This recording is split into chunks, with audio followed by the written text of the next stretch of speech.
Bien, continuamos con nuestro estudio en Apocalipsis. Abra su Biblia en este libro, en el capítulo 1, y voy a dar lectura como introducción al versículo 17. Capítulo 1, versículo 17 en adelante. Y cuando le vi, caí como muerto a sus pies, y él puso su diestra sobre mí, diciéndome: no temas, yo soy el primero y el último, y el que vivo, y he sido muerto, y vivo por siglos de siglos. Amén. Y tengo las llaves del infierno y de la muerte. Escribe las cosas que has visto, y las que son, y las que han de ser después de estas. Bendito sea el Señor. Ocupen su lugar, hermanos, y vamos a estar analizando con la ayuda del Espíritu Santo estas cosas que son en el momento en que Juan escribe. ¿Qué cosas son en ese momento? ¿Y qué cosas han de ser o han de venir después de estas? ¿Y de cuánto tiempo estamos hablando entre las primeras cosas y las segundas cosas? Bueno, ya que entremos en materia en Apocalipsis, vamos a ver. Ahorita estamos todavía tratando la introducción, el contexto histórico que nos sirven para entender las cosas que son, para después entender las cosas que han de venir. La semana pasada vimos cuál era el tema principal. Una manera de resumen, el tema principal es que Jesús, el Cordero inmolado y resucitado, vendrá nuevamente, pero ahora como Rey y Juez escatológico. O sea, decimos escatológico cuando nos referimos a los eventos de los últimos días. ¿Amén? Ya este Jesús no vendrá a sufrir más. Este Cordero inmolado no vendrá a que nuevamente sea vituperado o crucificado. Vendrá como el Rey de Reyes, el Señor de Señores y Juez, porque viene a juzgar. Ese es el tema principal. Bien, ahora pasamos a cuál es el propósito. ¿Por qué se escribió Apocalipsis? Y hay varios propósitos. Debemos de considerar que si Juan no hubiera escrito el Apocalipsis, no habría una profecía completa de la Biblia.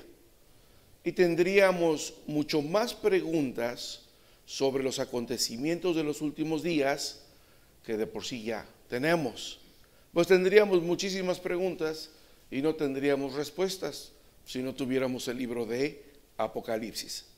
Además, fue importante para la iglesia perseguida del primer siglo saber que no estaban a la deriva, que no estaban sin protección, porque el Señor en Apocalipsis demuestra que está en total control de los tiempos y Él no va a permitir que su iglesia sea destruida. Por eso acabo de leer aquí: y tengo las llaves del infierno y de la muerte. Él está en control de los que van a ir al infierno y de los que van a padecer de la muerte segunda. Y Él no va a permitir que su iglesia sea destruida. Al contrario, Apocalipsis revela una iglesia triunfante hasta el final. Nadie puede arrebatar de sus manos a sus ovejas. Entonces esto es un consuelo para la iglesia que sufre, porque queda demostrado que el plan de salvación tiene su inicio y tiene su final feliz. Conquistaremos, reinaremos con Él. la iglesia será arrebatada, la iglesia no será destruida, será preservada hasta el último momento. Es una gran esperanza, hermanos, es una gran esperanza para los creyentes y completa la profecía bíblica. De esa manera ya no tenemos tantas preguntas, porque ahora ya tenemos respuestas a nuestras preguntas. El propósito principal del libro es el de consolar a la iglesia militante, a la iglesia que lucha en medio del conflicto de los siglos. O sea, no solamente el conflicto de la iglesia primitiva en el primer siglo, sino de la iglesia que sufrió en el tercer siglo, la iglesia que sufrió en el sexto siglo y la iglesia que el día de hoy está sufriendo en algunas partes del mundo. Porque hay cristianos que son vituperados, que son puestos en cárceles y algunos son muertos alrededor del mundo. El día de hoy, hoy mismo, hubo cristianos en algunos lugares de hostilidad, como en las zonas rurales de la India, en algunas regiones de China, donde hay cristianos que se tienen que ocultar para llevar a cabo sus cultos. Y cuando los encuentran, los golpean, los lastiman, los matan. El día de hoy, hermanos. Así es que esto es para consolar a la iglesia que milita aún en estos días contra las fuerzas malignas. El libro abunda en consolaciones y apoyo para los creyentes perseguidos y afligidos. Les ofrece certeza de que sus lágrimas serán limpiadas, de que sus lágrimas no serán en vano. Miren lo que dice el capítulo 7, versículo 17. Porque el Cordero que está en medio del trono los pastorea y los guiará a fuentes vivas de aguas, y Dios limpiará toda lágrima de los ojos de ellos. ¿Sí? Así es que aunque la iglesia pase por dificultades, por tribulación, Dios limpiará las lágrimas de los ojos de la iglesia. Y lo mismo dice en el capítulo 21, versículo 4, si ustedes lo quieren anotar. Las oraciones de los creyentes impactan los eventos mundiales y Dios actúa en su defensa. Miren lo que dice el capítulo 8, versículo 3. Y otro ángel vino y se paró delante del altar, teniendo un incensario de oro, y le fue dado mucho incienso para que lo añadiese a las oraciones de todos los santos sobre el altar de oro que estaba delante del trono. Ahí están las oraciones de los santos, de la iglesia que está sufriendo, de la iglesia que está militando. Versículo 4. Y el humo del incienso subió de la mano del ángel delante de Dios, junto con las oraciones de los santos. Amén. Su sangre, la sangre de los mártires, será vengada.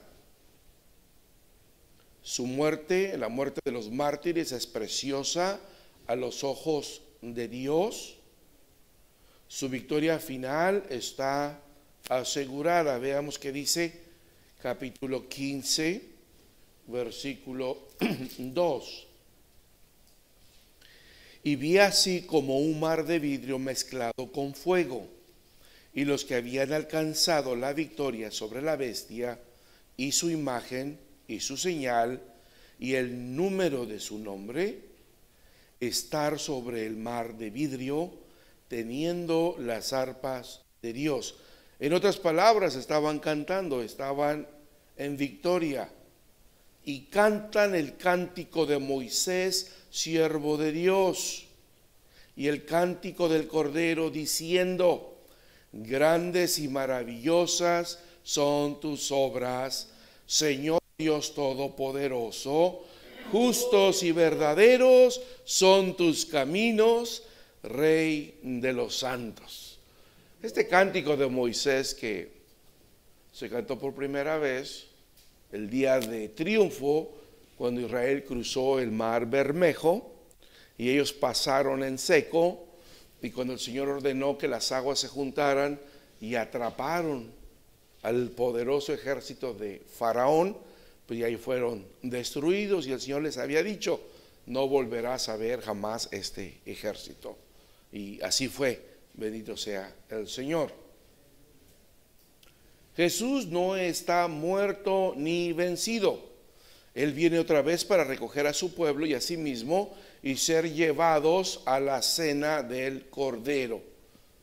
De eso se trata, de eso estamos hablando, que es el propósito en Apocalipsis. Otro motivo, la razón por la cual el Señor reveló a la iglesia los acontecimientos de los últimos días no fue para satisfacer la curiosidad de los creyentes, no, sino para que la iglesia esté preparada ante las cosas que han de venir, para que sepamos que va a venir, que las cosas por un momento se van a poner muy difíciles, las cosas van a empeorar por un momento, vienen mal, se van a poner peor, pero después, gracias a Dios, todo va a cambiar y entonces todo mejora y todo es restaurado. Para que la iglesia se prepare para el futuro, viviendo una vida que agrade a Dios y anhelando el retorno de Cristo. Por eso Apocalipsis 14:12 dice: aquí está la paciencia, o sea, la resistencia, la perseverancia de los santos. Aquí están los que guardan, o sea, los que cumplen, los que custodian los mandamientos de Dios y la fe de Jesús. O sea, los que han tenido su confianza en Jesús, han resistido la prueba, han cumplido, han guardado los mandamientos de Dios. Dice Apocalipsis: aquí están, bendito sea el Señor. O sea que habrá una victoria contundente. No entremos a Apocalipsis con la curiosidad, con el afán solamente de querer saber de qué tratan los últimos días. No, esa no es la razón por la cual Jesucristo reveló estos acontecimientos, sino para que la iglesia que va a estar en ese día esté bien preparada para enfrentar los acontecimientos y tenga la esperanza que aunque las cosas se van a poner muy difíciles por un corto periodo de tiempo, pero después las cosas se van a poner muy bien. Más bien estas cartas que se escribieron para ser enviadas a las 7 iglesias nos recuerdan que la cabeza exaltada de la iglesia sabe lo que pasa en cada congregación y que nuestra relación con Él y su palabra determina, hermanos, la vida y el ministerio del cuerpo local. En otras palabras, Apocalipsis también quedó escrito con el propósito de que recordemos que el que gobierna la iglesia es Cristo y que Cristo está al pendiente de lo que sucede en cada asamblea, como hoy.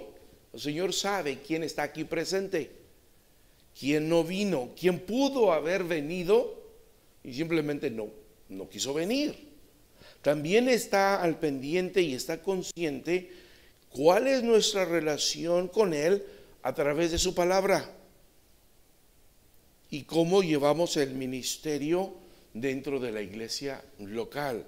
Si la iglesia se reúne solamente como una costumbre, ya reunirnos todos los domingos, o los martes, o los jueves, o lo hacemos con devoción, si venimos con ese deseo de encontrarnos con el Señor, Él lo conoce, Él lo sabe, y Él quiere que estemos alertas de que no caigamos en ese engaño porque las profecías enseñan acerca del carácter de Dios y de sus prioridades y propósitos soberanos. Por ejemplo, la profecía revela la manera en que Dios resolverá la problemática de los hombres que viven y prometen servir al Señor, sin embargo, responden nunca sirviéndole al Señor. Él lo conoce, Él lo sabe. Él desea que cuando Él retorne, encontrar una iglesia obediente, una iglesia fiel. Por eso escribió el Apocalipsis, para que estemos conscientes que va a haber problemas, va a haber dificultades, y que solamente los que resisten, hermanos, los que perseveran hasta el último alcanzarán la victoria. Y nos sugiere entonces que usted y yo nos empapemos de su palabra, de la profecía, para aprender cómo soportar esos momentos difíciles que van a venir en la vida de la iglesia. Revela también el destino de los hombres y los ángeles que se resisten a su voluntad. ¿Qué va a pasar con los ángeles que desobedecieron al Señor y que vinieron tras de Satanás, que se unieron con él? ¿Qué va a pasar con los hombres que resistan al Señor Jesucristo?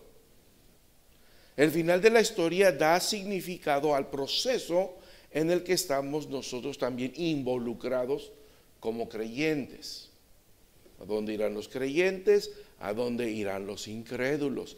¿A dónde irán los que son fieles a Cristo? ¿A dónde irán los que son infieles a Cristo? Eso lo vamos a ver a través del Apocalipsis también. Por ejemplo, las iglesias ubicadas en la provincia romana de Asia, en el primer siglo bajo el Imperio Romano, eran perseguidas por judíos y gentiles por igual. Carecían de la protección del gobierno, quien se unía a la aflicción contra los que no reconocían al César, al emperador, como Señor. Juan escribe oportunamente la revelación de Jesucristo para traer ánimo al pueblo que está sufriendo. Juan comparte una valiosa esperanza en medio de la angustia que se está viviendo. Y al final del libro, hermanos, al final del libro, Jesús quiere mostrar que perseverar con la verdad en medio de las pruebas, resistir la tribulación con fidelidad, en obediencia, en adoración y reteniendo esperanza, aún en los periodos de mayor oscuridad y aflicción, tiene su recompensa. Va a tener su recompensa en la gloria de Dios, hermanos. Así es que aunque la iglesia va a pasar por un rato de sufrimiento, no necesita angustiarse. No, porque no estaremos solos. Así como Daniel fue arrojado en el foso de los leones, pero ahí estaba el Señor con él. Así como los jóvenes fueron arrojados en el horno de fuego ardiente, ahí estaba el Señor con ellos. Así como José fue despreciado por sus hermanos y vendido como esclavo, el Señor siempre fue con él. Pero José siempre mantuvo su fidelidad al Dios verdadero. ¿Sí? Entonces, de esto trata el Apocalipsis, animarle a la iglesia que sufre, número uno, que el plan de salvación es completo, es una realidad, se va a llevar a cabo, la profecía se va a cumplir, que aunque estemos militando y sufriendo, no estamos solos y que al final de los tiempos seremos recompensados por nuestra fidelidad en medio de la prueba, en medio de la tribulación. Así es que yo creo entonces que Apocalipsis debería ser uno de los primeros libros que deberíamos estudiar como creyentes, porque nos da ánimo, nos da fortaleza. Bendito sea el Señor. Bien, vamos a entrar a la sección de los destinatarios. ¿A quiénes se les escribió este libro? ¿A quiénes se les envió este libro? Vamos a ver porque sí tenemos una noción, pero queremos entrar un poquito más en materia. El territorio geográfico en donde se ubican las 7 iglesias, que son las receptoras de las 7 cartas que Jesucristo envió por mano del siervo de Dios Juan, es una provincia políticamente beneficiada, culturalmente rica. Fíjese bien, es una provincia, es una región donde están las 7 iglesias, y esta provincia es políticamente beneficiada. En otras palabras, el emperador de Roma tenía un aprecio por esta región, le beneficiaba en grande manera. Algunas de estas ciudades no pagaban impuestos, al contrario, a veces Roma les enviaba subsidio. Así que políticamente estaban bajo el favor de Roma. Eran culturalmente ricas y con un grande flujo comercial, por lo tanto había economía en cada una de estas ciudades, hermanos. No eran ciudades pobres, no eran pueblitos, no eran rancherías, eran las grandes metrópolis de hoy en día. Estaríamos hablando de la bolsa de valores de Wall Street allá en Nueva York. Estaríamos hablando de los centros comerciales de Los Ángeles. Estaríamos hablando de las casas de cambio y transacciones monetarias en San Francisco. Estaríamos hablando de grandes ciudades importantes como Washington, D.C., etcétera. No era cualquier territorio. Además, contaban con una buena ubicación geográfica. Vamos a analizar un poquito este mapa. Bien, miren. Espero que se alcance a ver. Esta zona, toda esta zona, se le conoce como Asia Menor. Asia Menor. Hoy es el país de Turquía, ¿okay? Pero este es Asia Menor. En el tiempo, antes del tiempo del Nuevo Testamento, siempre era Asia Menor. Pero esta sección de aquí, así más o menos, era Macedonia, de donde proviene Alejandro el Magno. Esta sección de aquí era más o menos así, era Grecia. Había una sección más que muy poco se maneja y se conoce. Esta sección aquí, esos eran como países independientes. Esta era la región o el país de Tesalónica, donde más tarde está la ciudad de Tesalónica. Pero en aquel entonces la ciudad de Tesalónica era la capital de este pequeño país. Tesalóniki, es como se conoce en la antigua Grecia. Y toda esta región que yo les acabo de mencionar acá, que era Asia Menor, ahora Turquía, para que tengan una idea más clara, aquí está Estambul, ¿okay?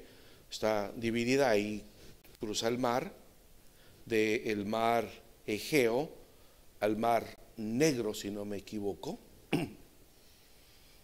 Esta región, alrededor del año 340, 350 antes de Cristo, todo el Asia Menor estaba gobernado por el imperio de Persia.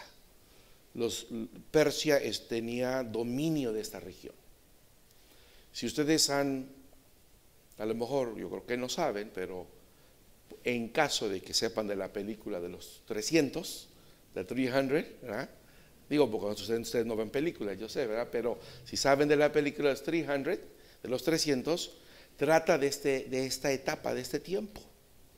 Está aquí hasta la frontera el imperio persa, ¿ok? que tiene gobernado todo esto, se están introduciendo para conquistar a Macedonia, a Grecia, a los espartas y a Tesalóniki. ¿Okay? Entonces esa batalla se debe a eso, de que Persia gobernaba todo esto alrededor de 350 antes de Cristo.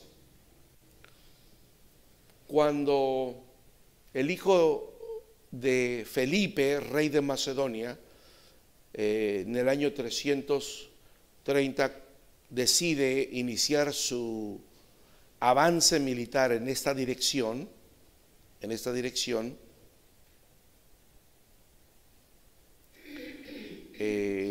lo que sucede ahí es de que él empieza a conquistar todo este territorio. Para el año 338 antes de Cristo, esta región ya está bajo el control de Macedonia. Pero Macedonia también, el imperio de Macedonia también corrió hacia acá, tomó control de todas estas regiones, corrió hacia acá, gobernó todo eso. Y entonces él, todas estas regiones, las hizo un solo estado. En un principio fue todo el imperio de Macedonia, que más tarde se convirtió en Grecia. Ahora todo eso es Grecia. ¿Okay? Primero los griegos despreciaban a los macedonios, los creían incivilizados, ¿verdad? En comparación de los griegos, porque por aquí está Atenas, entonces pues ellos no se juntaban con los macedonios, aunque eran como primos hermanos, porque los macedonios pues muy incultos en comparación de Sócrates y de Platón y de todos estos filósofos.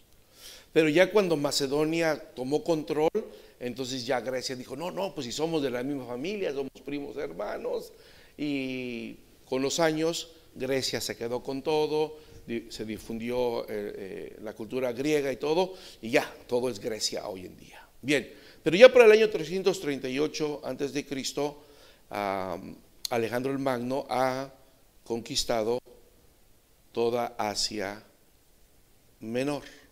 Ya todo pertenece a Macedonia o a Grecia, por eso introduce el idioma griego, la cultura helenista. Para el año 188 antes de Cristo, Roma, que se encuentra así en esta dirección, para acá, no aparece en el mapa, ya para el año 188 antes de Cristo, Roma viene y conquista Grecia, que era unido junto con Macedonia. Tesalónica desaparece y queda solamente como ciudad, es incluida en Grecia. Y también Roma conquista Asia Menor, todo esto, que ahora es Turquía, en el año 188 antes de Cristo. Cuando nace el Señor Jesús y cuando Pablo levanta las iglesias en Asia, ya estaban bajo el imperio romano. ¿Okay? Ahora, todo esto es Asia Menor, pero tiene subdivisiones, tiene provincias, y por eso a veces nos confundimos en la Biblia. Por ejemplo, esta provincia se le llama Asia. Todo esto es Asia, que está dentro de Asia Menor. ¿Okay? Luego tenemos otra provincia, por ejemplo, Galicia o de los Gálatas, es más o menos esta región, que puede subir hasta acá inclusive así, dependiendo de los historiadores. Había diferentes provincias, había varias provincias. Cuando Pablo dice, pasamos por aquí, por las iglesias de Antioquía de Pisidia, de Iconio, y yendo nosotros hacia el norte, dice, quise yo ir a Asia, pero el Espíritu me lo impidió y fuimos hacia el norte, hacia Misia para acá. Yo de niño pensaba que cuando el apóstol Pablo dijo, yo quise ir a Asia, yo pensé que él estaba hablando de Asia como para China, Japón, porque hoy en día para allá decimos que es Asia, ¿verdad? O sea, en esta dirección. No, Pablo está hablando que quería ir a esta Asia, sobre todo a Éfeso, porque Éfeso era la ciudad más grande, más afluente de toda la región o la provincia de Asia. No confundir la provincia de Asia con todo Asia Menor. Bien. Entonces, ese es el mapa más o menos, como les digo, ciudades importantes ahora. Aquí se encuentra la capital de Turquía, ya les había dicho cómo se llama, que a mí ya se me olvidó, Istambul. Aquí está la capital de Grecia, Atenas. ¿Quieren saber dónde está Corinto? Este es el estrecho de Corinto, miren, ahí es el estrecho de Corinto. Bueno, vamos a ver otro mapa más cercano. ¿Y por qué es importante? Bien, esto ya nos hemos acercado. Quiero que ustedes noten cómo estas iglesias están como en un círculo. ¿Sí? ¿Se dan cuenta? Entonces, por esta razón a esta carta, al libro de Apocalipsis, se le conoce como una carta circular, porque circuló de iglesia en iglesia y que todos leyeran el libro de Apocalipsis. Aunque cada quien le mandaron su carta, pero le mandaron todo el libro. Así es que, por ejemplo, Tiatira se enteró de lo que Cristo le decía a Éfeso, Pérgamo se enteró de lo que Cristo le decía a Filadelfia, y etcétera. Pero además yo quiero que noten una cosa, que por aquí el mapa nos marca mucha resequedad, mucha tierra seca. ¿Notan eso? Pero sí notan que aquí hay mucho verde. Toda esta línea naranja está camino en verde, miren. Miren, valle verde, verde, verde, verde, todo esto es valle verde. Muchos cultivos hay. Ahora que tuvimos la oportunidad de ir a Turquía, por ejemplo, llegamos a Istambul, que está acá arriba, y en avión nos llevaron aquí, que es aquí donde el apóstol Pablo llegó por primera vez a Asia Menor con Juan Marcos y, ayúdenme, ¿quién era su compañero del primer viaje misionero? Bernabé y Juan Marcos. Bien, de ahí se supone que ellos se encaminaron por esta región así, porque es menos bromosa. Esta es una montaña muy bromosa. Hay una carretera y siempre ha habido un camino, pero es muy difícil de transitar. Pero ya por caminando es más o menos por aquí así, y dar la vuelta para llegar aquí. Aquí está Antioquía de Pisidia y las otras 3 ciudades que habla en Hechos de los Apóstoles en el primer viaje misionero. ¿Okay? Nosotros llegamos aquí y en un autobús nos llevaron a esta región para conocer aquí, y luego en el autobús nos llevaron toda esta zona que sí nos dilatamos varias horas hasta llegar a la Odisea, y ya de ahí pues Filadelfia, Sardis, Tiatira, Pérgamo, Esmirna, Éfeso, ¿verdad? Ahí. Después ya volamos hacia Grecia.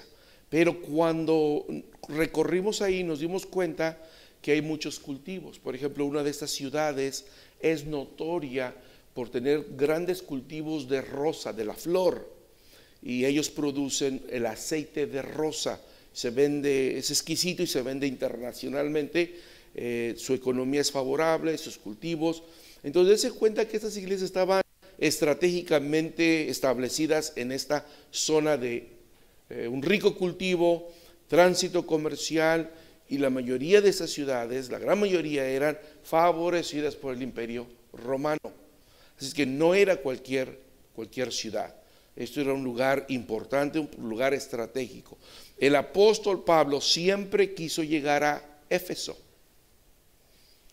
Éfeso es una de esas ciudades como súper importantes en California.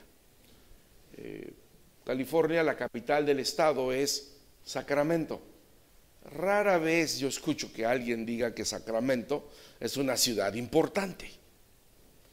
¿qué ciudades tenemos de grande importancia en California? San Francisco es una, Los Ángeles es otra, y una tercera, San Diego. De ahí en fuera, aún la capital, no son de tan importancia como estas tres ciudades que mencionamos. Entonces, Éfeso era así, como la ciudad más importante de toda la región. Si usted vivía en Éfeso, si usted vivía en esta región, siempre quería visitar Éfeso. Así es que si el evangelio llegaba a Éfeso, el apóstol Pablo sabía que de ahí iba a llegar a todos lados. Número uno, tenía acceso al mar, aunque Esmirna también, pero este puerto era mucho más transitable de pasajeros y de comercio. Éfeso tenía muchísimo más edificios, cultura y gente que las demás ciudades, mucho más prestigio. ¿Ustedes se recuerdan cuánto tiempo estuvo el siervo de Dios en Éfeso? Yo ahorita no me recuerdo. ¿Cuánto tiempo estuvo en Corinto? Porque en una de ellas estuvo como año y medio. Pero si no me equivoco, creo que fue en Éfeso donde estuvo la mayor. A ver, se los dejo de tarea, ¿ok? Van a tener 2 semanas, no se preocupen, ¿ok? Bien, estos son los destinatarios, hermanos. Estos son los destinatarios. Bien, vamos adelante. El apóstol Pablo ministró en la ciudad de Éfeso. Ya les voy a dar la respuesta de una vez. No le pregunten a Google. El siervo de Dios Pablo estuvo en Corinto 18 meses aproximadamente, pero en Éfeso estuvo 3 años. El periodo más largo en una sola ciudad, y estoy seguro que el ministerio de Pablo benefició a toda la región, y ese era el propósito.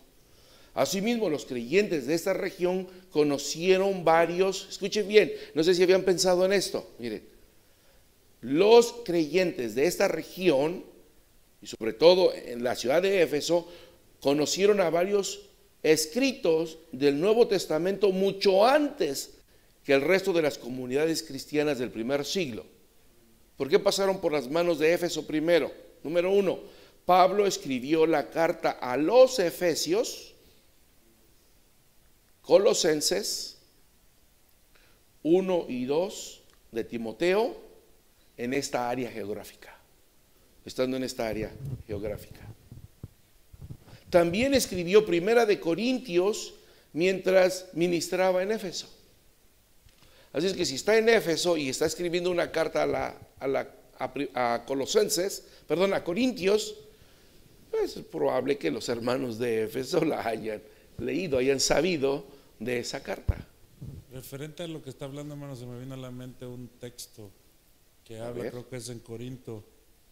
Corintios está hablando acerca de Éfeso, como él dice que se ha abierto una grande puerta de oportunidad, y entonces es que se sabe, Dios le paga, es que se sabe que la primera carta a los Corintios Pablo la escribió estando en Éfeso. Por eso hace alusión de Éfeso, como una puerta, una grande puerta se abrió de oportunidad estando en Éfeso. Sí, también escribió Primera de Corintios mientras ministraba en Éfeso. Por lo tanto, es muy posible que la iglesia local haya tenido acceso a la carta antes de ser enviada a sus destinatarios. Así es que en Éfeso bien pudieron haber leído, aparte de la carta que Pablo les escribió después, la carta a los Efesios, Colosenses, Primera y Segunda de Timoteo y Primera de Corintios. 5 cartas. Ellos quizás miraron antes que cualquiera de las demás iglesias. La tradición asegura que después del martirio de Pablo, y eso está en los libros de la historia, que después del martirio de Pablo en Roma, después de su arresto domiciliario, él tuvo otro arresto al final del imperio de Nerón, y se cree que él fue el que le dio muerte al apóstol Pablo en Roma. Entonces Éfeso, la ciudad amada de Pablo, se quedó sin un apóstol. ¿Quién se quedó ahí cuando Pablo está a punto de ser ejecutado? Timoteo está como pastor en Éfeso, pero Timoteo no era apóstol.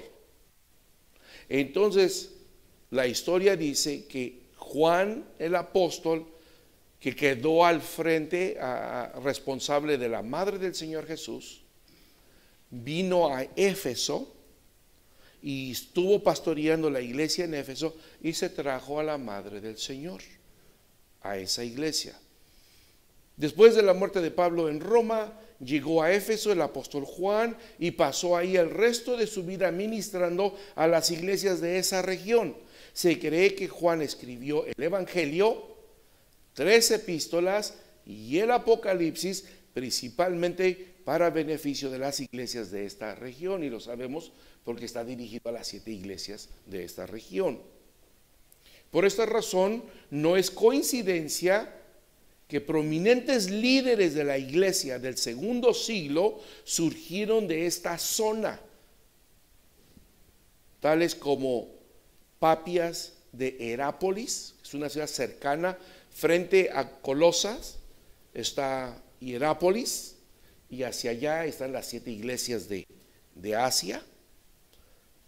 Papias de Hierápolis es famoso, Policarpio de Esmirna e Ignacio de Antioquía, entre otros. Una interpretación correcta del Apocalipsis tiene que tomar como su punto de partida la postura de que el libro fue destinado para los creyentes que vivían en esta región en la época de Juan. El libro debe su origen, a lo menos en parte, a las condiciones contemporáneas de aquel entonces. Es la respuesta de Dios a las oraciones y a las lágrimas de los cristianos severamente perseguidos y esparcidos en las ciudades del Asia Menor. Sin embargo, si bien es cierto que nuestro punto de partida, esto es importante, hermanos, es cierto que nuestro punto de partida debe ser la época en la cual Juan vivía, y que aún se debe de recalcar que esta profecía responde a condiciones sociales específicas de finales del primer siglo, también es cierto que este libro fue destinado tanto para sus lectores originales como para todos los lectores o creyentes durante toda esta dispensación. Y eso lo vamos a ver entrando una vez al estudio. ¿Por qué solo se dirige a 7 iglesias? No había solo 7 iglesias en Asia Menor. Quizás en la región, en la provincia de Asia, sí. Pero ¿por qué solo 7? Bueno, solo vamos a hacer una conjetura de esto porque la Biblia no tiene una respuesta concreta o directa. Pero podemos pensar que las iglesias a las cuales Juan envió esta carta son representativas de la Iglesia Universal de Jesucristo.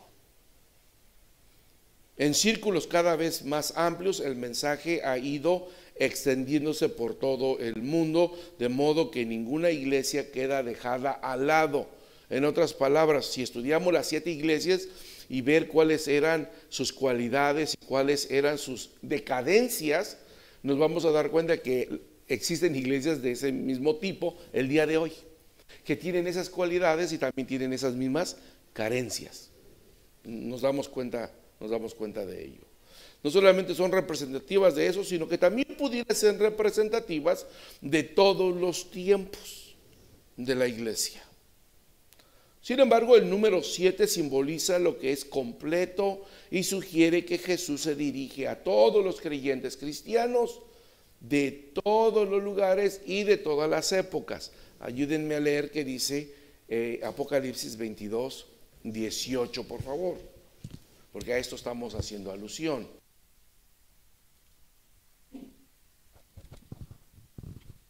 Dice así: para la honra y gloria de Dios. Porque yo protesto a cualquiera que oye las palabras de la profecía de este libro. Si alguno añadiere a estas cosas, Dios pondrá sobre él las palabras que están escritas en este libro. 22:18. Amén. Porque Dios le pague. El Señor Jesús está protestando de que esto es para todos los creyentes y hace una advertencia: nadie le agregue nada a este libro y nadie le reste nada a este libro. ¿Por qué? Porque Él quiere que este libro se preserve a través de los siglos y que llegue a las manos de todos los creyentes en todos los tiempos hasta el retorno de Cristo, hasta el retorno de su venida. Bien, entonces el libro que tenemos en nuestras manos es fiel al original que se escribió hace más de 2000 años, porque era para todas las iglesias.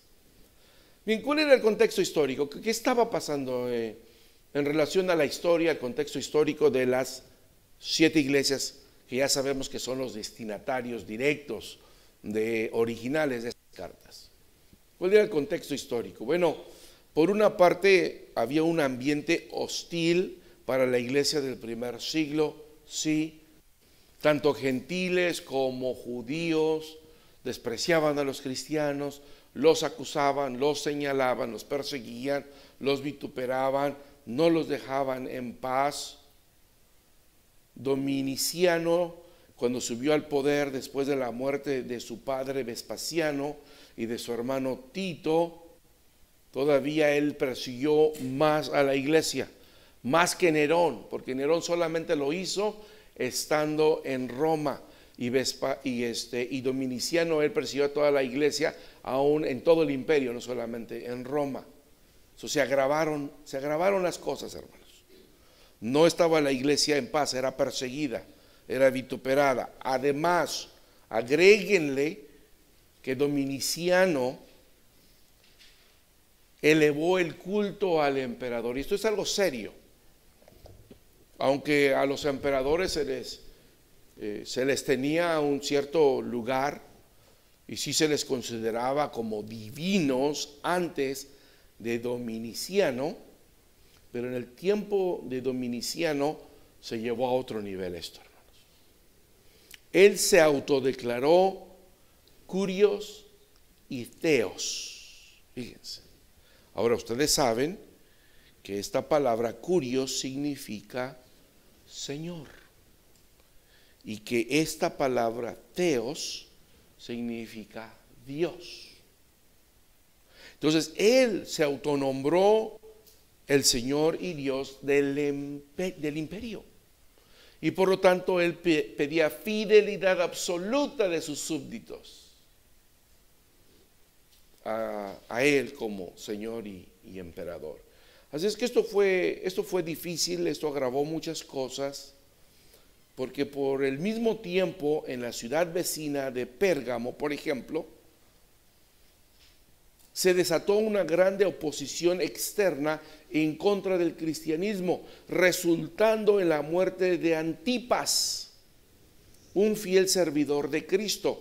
Apocalipsis 2:13. Fíjese lo que dice la Escritura. Le dice a Pérgamo: yo sé tus obras y donde moras, donde está la silla de Satanás, y retienes mi nombre y no has negado mi fe. Aún, dice, en los días en que fue Antipas, mi testigo fiel, el cual ha sido muerto entre vosotros, donde Satanás mora. Fue muerto, fue un mártir por Jesucristo en la ciudad de Pérgamo. Cuando esto se supo, pues esta noticia corrió como fuego en el bosque por todas las iglesias de la provincia de Asia. Se enteraron de esta persecución, se enteraron de la muerte de Antipas, un testigo fiel de Jesucristo. Entonces imagínense, la iglesia de por sí ya era perseguida, señalada, ahora ya los están matando. Si hoy en día, y bueno, con justa razón, hay muchas personas que están muy preocupadas, ¿verdad?, por la deportación que se está dando en el país. Ahora imagínense de saber que están persiguiendo a los cristianos y que le están dando muerte ya en la ciudad vecina. Ya olvídese de deportación. Les están dando muerte a los cristianos en la ciudad vecina, ya se oye, ¿verdad? Por ejemplo, que ahí en San Francisco ya mataron a unos, que en Sacramento ya mataron a unos cristianos. ¿Qué vamos a hacer? No creo que mañana ya nadie estuviera aquí. A todos nos vamos a nuestros pueblos y a nuestros ranchos. Olvídese de la deportación. ¿Sí se da usted cuenta? Así es que ese problema de la deportación, aunque es un problema, hermano, en comparación de que usted oiga que ya están matando y persiguiendo a los cristianos ahí cerca, esto no es nada. ¿Sí se da cuenta? Bueno, es para darnos ánimo de que va a haber cosas tremendas y que usted tiene que estar con su fe en Cristo Jesús. El Señor está en control de todas las cosas, Él sabe lo que hace, y a Cristo la gloria. Dijo el apóstol Pablo: estoy enseñado a tener en abundancia, y también estoy enseñado a estar en escasez. Dice, y siempre dice, pues a Cristo la gloria. ¿Qué dijo Job? Dios dio, Dios quitó, y sea el nombre del Señor bendito. Amén, hermanos, amén. Bien, agregue a esto, todavía échele más leña al fuego, por si no es suficiente lo que está pasando en la iglesia, la cultura y el gobierno greco-romano en contra de la iglesia. En el momento en que los griegos o judíos se convertían al cristianismo, pues ya no encajaban en la sociedad, ya no encajaban en la cultura. Miren, hermanos, hoy en día, simplemente hoy en día, usted quiere ser un cristiano radical, un cristiano fiel, un cristiano de sana doctrina, ni con los cristianos ya encaja usted, porque ya lo miran raro. ¿Cómo eres cristiano? Pero pues como que eres muy radical, ¿no? Como que tomo la Biblia muy en serio. Mira, yo también soy cristiano, pero yo llevo la vida pues muy alegre, me emborracho de vez en cuando, tengo fiestas. Pues no hay que ser tan radical, no seas tan exigente, no seas tan, ¿verdad? Si usted es un cristiano dedicado al Señor, comprometido al Señor y de sana doctrina, ¿encaja o ya no encaja en la cultura de hoy en día? Y eso que la cultura de hoy en día está muy avanzada, es muy abierta, es estudiada, acepta muchas cosas, pero al cristiano nunca lo van a aceptar. Ahora transpórtese 2000 años atrás, en una cultura mucho más cerrada, entre gente menos culta, menos receptora. No, pues la persecución era tremenda, hermanos. Eso era una lucha constante contra la cultura, no se diga contra el gobierno, y esos eran ciudadanos, pues hasta perdían la ciudadanía si no honraban al emperador como curios o teos. Pasaban a ser ciudadanos de segunda clase, les extirpaban la ciudadanía, siendo naturales, siendo ciudadanos, los dejaban como indocumentados, siendo ciudadanos. Así es que lo que se pueda pasar aquí, hermano, nada se compara con lo que verdaderamente la iglesia del primer siglo estaba pasando. Aún, hermanos, los gremios, lo entendemos como los sindicatos, tenían una lucha tan grande también contra los recién convertidos. Si usted, por ejemplo, era trabajador de la mina, de las minas, usted pertenecía a un gremio, a un sindicato, que le protegía, le favorecía, le cuidaba su trabajo, le favorecía, había ciertas prestaciones, cierta protección. Pero cuando ellos se enteraban que usted era cristiano, y como cada gremio tenía su ídolo, su Dios, porque cada gremio, cada sindicato tenía su santito, como dicen ahora la iglesia católica, ellos tenían su Dios. Entonces tenían que irlo a honrar cada año, y si usted no iba, y usted era del sindicato de mineros, o del sindicato que cortaban árboles, o trabajaba usted las telas, o trabajaba usted la púrpura, o el oro, o la plata, o lo que sea, y usted estaba en un gremio, y no llegaba a rendirle culto al ídolo, afuera, le retenían, le quitaban su membresía, y le expulsaban. Esto era importante porque entonces si había el gremio, por ejemplo, de los que trabajaban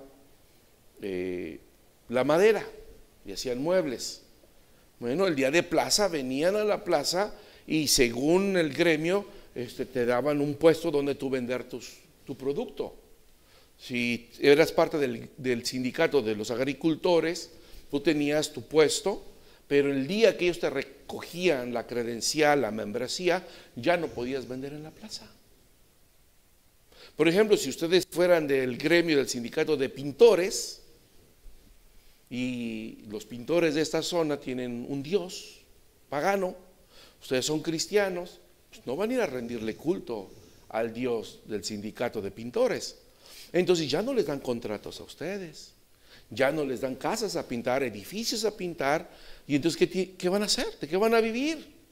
Pues tienen que ir a las regiones fuera de la ciudad, fuera del alcance del gremio, donde poder sobrevivir. Esto es lo que va a pasar en los últimos días con la marca del 666. Quien no se deje poner la marca del 666 no va a poder ni comprar ni vender. Esto es lo que estaba pasando. Por eso es de que cuando el apóstol Pablo, que él hacía tiendas de un material especial, carpas, él no podía poner su puesto en el mercado. Él llegaba a las plazas y se asociaba con alguien que tenía el permiso del gremio para trabajar en su taller o en su puesto. Y cuando una persona estaba bien integrada en este gremio y tenía su puesto en la plaza principal, normalmente él vivía en la parte de arriba. Entonces, si Pablo llegaba ahí y lo estaba empezando a evangelizar, él dormía en la parte de arriba, trabajaba donde no lo miraban para que vendieran lo que él hacía en la parte de abajo, porque él no tendría acceso a las credenciales de los sindicatos, porque era una persona no deseada. ¿Sí? Y si aquella persona que le hospedaba, que le recibía, se hacía cristiano y se enteraban que era cristiano y ya no iba al culto pagano de su sindicato, también para afuera. ¿Sí, hermanos? ¿Se dan cuenta? Era muy difícil ser cristiano en el primer siglo. ¿Qué hubiera pasado si todos los cristianos del primer siglo, comúnmente decimos, tiraran la toalla? Dice, no, son muchos problemas. No habrá iglesia el día de hoy. El evangelio no hubiera llegado a nuestros oídos. No seríamos salvos si no hubiera sido por la valentía, de la fidelidad de estos cristianos del primer siglo que lo dieron todo por el nombre de Jesucristo. Aprendamos de ellos. Por eso se escribió Apocalipsis,